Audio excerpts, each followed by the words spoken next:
Happy Tuesday, everybody. I'm Ben Thompson. Welcome to Wake Up Charlotte to Go, where we always talk about some of the big news items in the news today. I'm joined today by Hayley Brezeale. She's a member of the Retire the Red Raiders Coalition and a citizen of the Catawba Nation. Hayley, thanks for joining us. We appreciate it. Hey, Tanake, hello. As Ben has introduced, my name is Hayley Brezeale.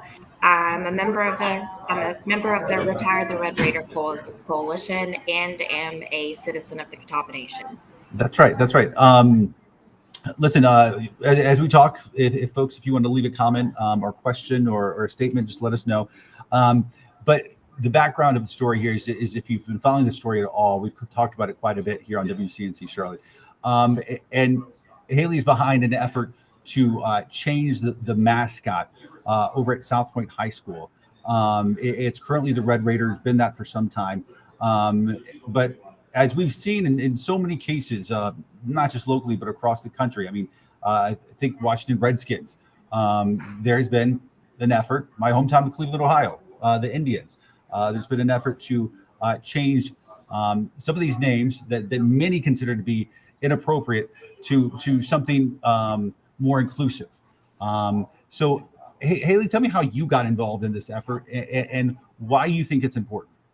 So I got involved in this effort about a year ago. I was reached out by Rebecca. Rebecca is also on the coalition, and she is on the North Carolina Commission of Indian Affairs, as well as the executive director of the Metrolina Native American Association.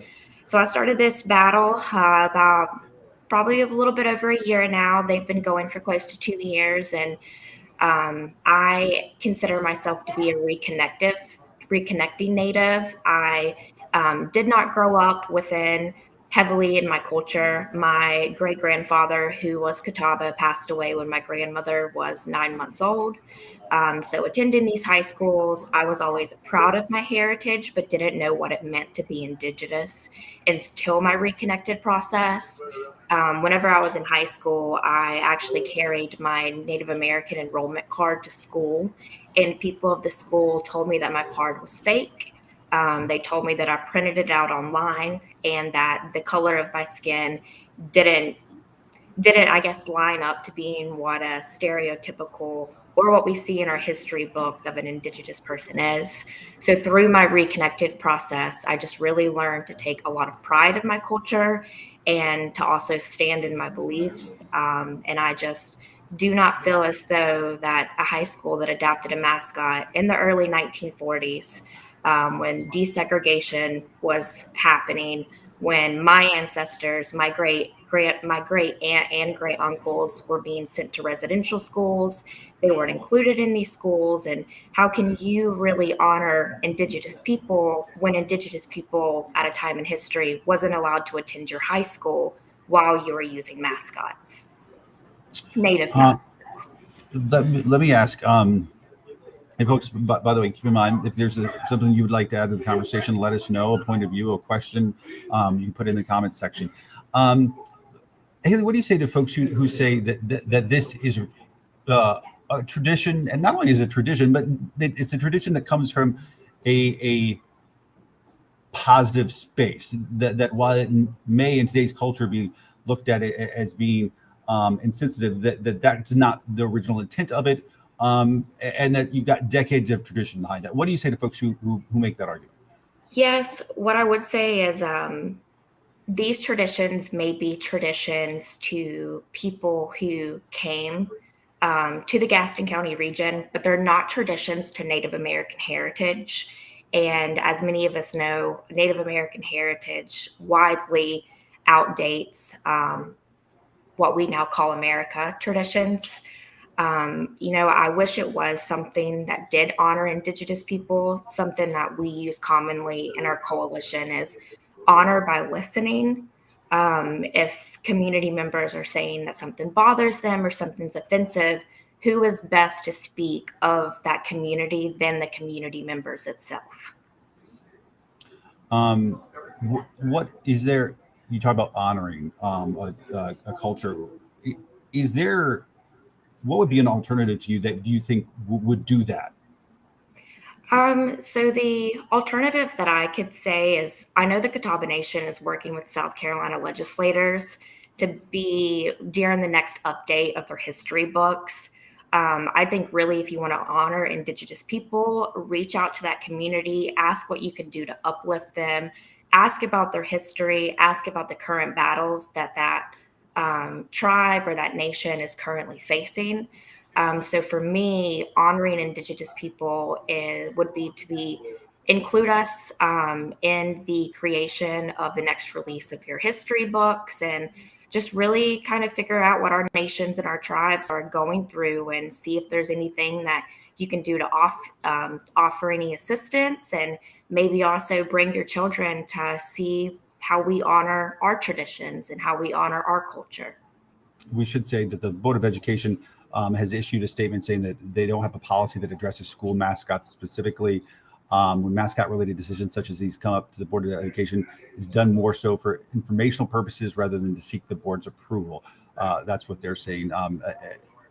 Sort of deferring to the community as a whole to make a decision on this. I will say I know there was a community meeting last week, and it was filled with I know you were there. There were alumni there, community members, and Donna Russell is commenting and makes the point that there were Indigenous people at the meeting who said that they actually support the Red Raider. What do you say to them?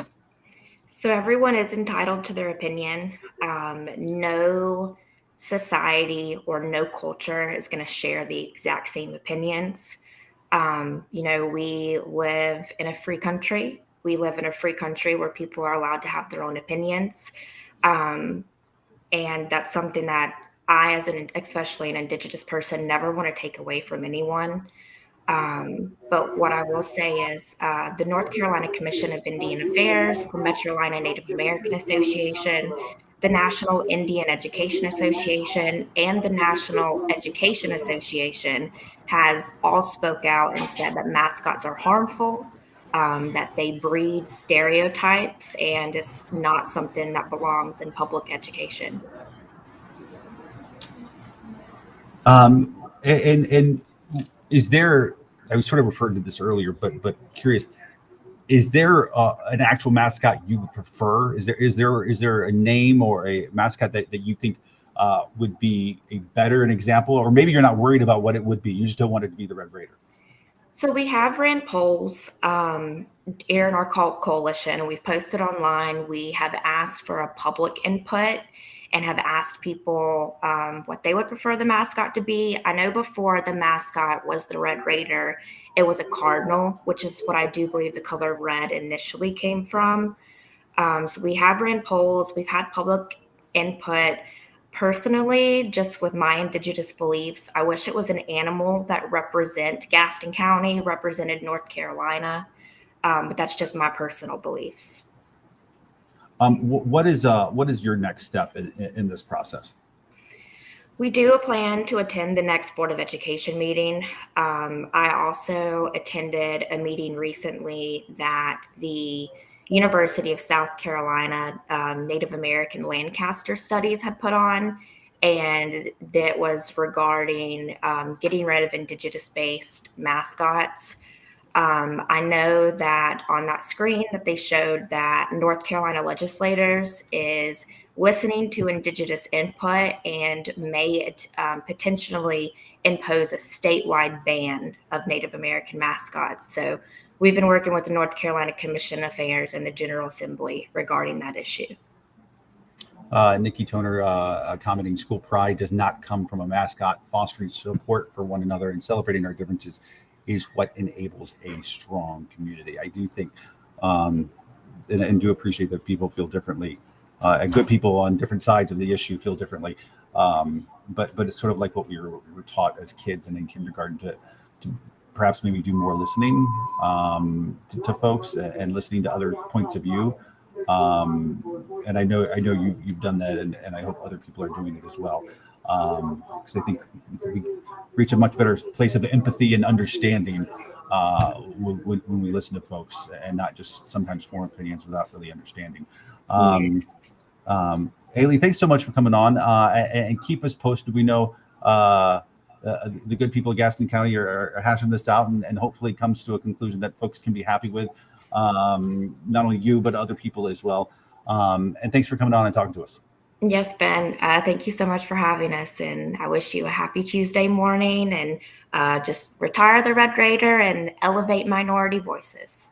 All right. Hayley, take care. Have a good one. Thanks, folks. See you back here tomorrow.